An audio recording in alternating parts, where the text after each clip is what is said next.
In the grand cities and endless snowfields of 19th century Russia, a story unfolded, a story that still echoes through time of love, betrayal, passion, and tragedy.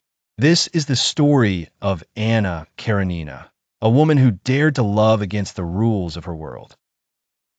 Anna was the wife of Alexei Alexandrovich Karenin, a powerful and respected government official in St. Petersburg.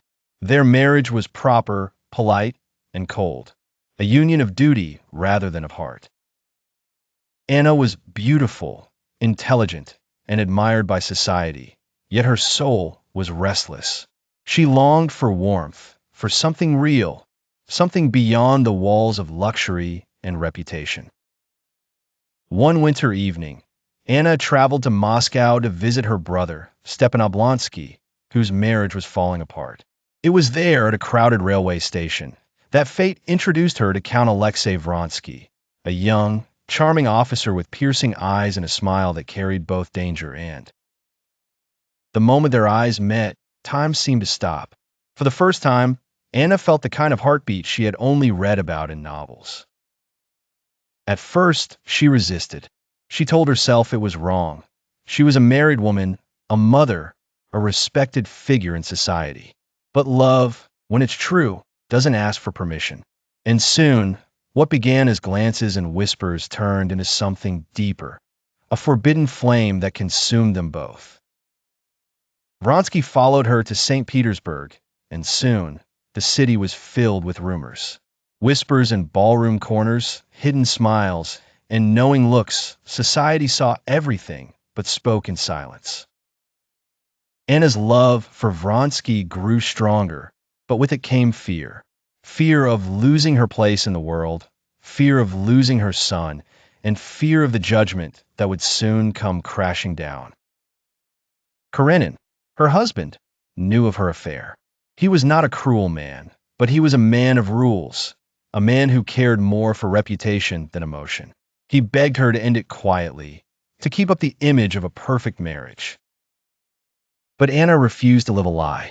She chose love, and with that choice, she lost everything else. Society turned its back on her. Doors that once opened with smiles now closed with whispers. Friends avoided her. Women refused to speak to her, and even her own family distanced themselves. Anna became a stranger in her own world, but she didn't care. As long as she had Vronsky, she thought she had everything. But love, once built on rebellion, rarely survives in peace. Vronsky began to feel the pressure too. He loved Anna deeply, but her dependence, her jealousy, her isolation, it all began to weigh on him. The same passion that once drew them together now started to tear them apart. Anna, lost and desperate, felt trapped between two worlds, one that had rejected her and one that no longer understood her. She longed for happiness, but found only loneliness. In her eyes, the world had become cruel and meaningless. On a cold, gray day, as the sound of a train roared in the distance, Anna made her final choice. Standing by the tracks, she thought of her son, her lost love, and the world that had condemned her.